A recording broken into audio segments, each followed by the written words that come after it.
Covid ಪ್ರಕರಣಗಳು ಇತ್ತೀಚಿನ ದಿನಗಳಲ್ಲಿ ಹೆಚ್ಚಾಗುತ್ತಿದ್ದು ನಿಯಂತ್ರಣ ಸಾಧಿಸುವ ನಿಟ್ಟಿನಲ್ಲಿ ಶಾಸಕ ರಾಜೇಶ್ ನಾಯ್ಕ ಉಳಿಪಾಡಿಗುತ್ತು ಅವರ ನೇತೃತ್ವದಲ್ಲಿ ಕಾವಳಪಡೂರು ಗ್ರಾಮ ಪಂಚಾಯತ್ನ ಸಭಾಂಗಣದಲ್ಲಿ ಟಾಸ್ಕ್ ಫೋರ್ಸ್ ಸಮಿತಿ ಸಭೆ ನಡೆಯಿತು.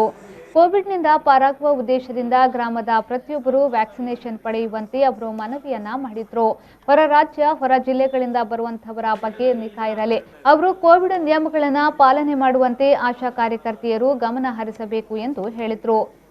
ವಗ್ಗದಲ್ಲಿ ಕೋವಿಡ್ ಕೇರ್ ಸೆಂಟರ್ನ ವ್ಯವಸ್ಥೆಯನ್ನ ಮಾಡಲಾಗಿದ್ದು ಅದರ ಉತ್ತಮ ನಿರ್ವಹಣೆಗೆ ಟಾಸ್ಕ್ ಫೋರ್ಸ್ ಸಹಾಯ ಮಾಡಿ ಎಂದು ಮನವಿಯನ್ನ ಮಾಡಿದ್ರು.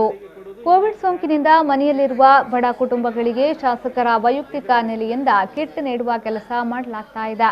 ಇಂತಹ ಸಂದರ್ಭದಲ್ಲಿ ಅನಾವಶ್ಯಕ ಭಯ ಬೇಡ, ನಿಯಮ ಪಾಲನೆ ಮಾಡುವಂತೆ ಅವರು ಮನವಿಯನ್ನ ನೀಡಿದ್ರು.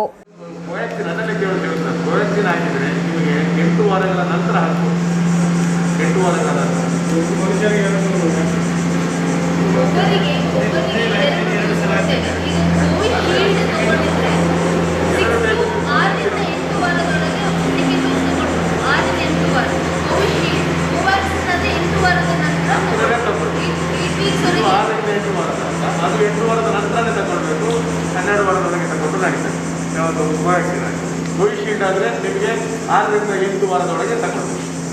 1626 ಜನ ಇದ್ದಾರೆ, ತಗೊಂಡಿದ್ದಾರೆ ಬರೀ 190. ಭಾರಿ ಪೂರ್ ಅಂದರೆ ವೆರಿ ಪೂರ್ ಅಮೌಂಟ್ ಬರ್ತದೆ. ಕೆಲವು ಪಂಚಾಯತಿಯಲ್ಲೆಲ್ಲ 95% ಆಗಿದೆ. 10%ಅಲ್ಲಿ 11% ಅಂತ ಹೇಳಿದರೆ ವ್ಯಾಕ್ಸಿನ್ ಯಾರು ತಗೊಳ್ಳೋದೇ ಇಲ್ವಾ? ಮತ್ತೆ ಈ ಥರ ಕೇಸ್ ಬರದೆ ಕೂರ್ತದ ಬರೀ 11%. ಈಗ 65+ನವರು 27%, ಅದು ಕಮ್ಮಿ. ಅದರಲ್ಲಿ 95% ಇದೆ, ಅದು 27%, ಇದು 11%. ಎವರೇಜ್ ತಗೊಂಡಾಗ ನಿಮಗೆ ಎವರೇಜ್ 19% ಬರ್ತದೆ. 100ಕ್ಕೆ 19 ಜನ ಮಾತ್ರ 45ರಿಂದ ಮೇಲ್ಪಟ್ಟ ವಯಸ್ಸಿನವರು ತಗೊಂಡು. ಈಗ 18 ಸ್ಟಾರ್ಟ್ ಆಗ್ತದೆ.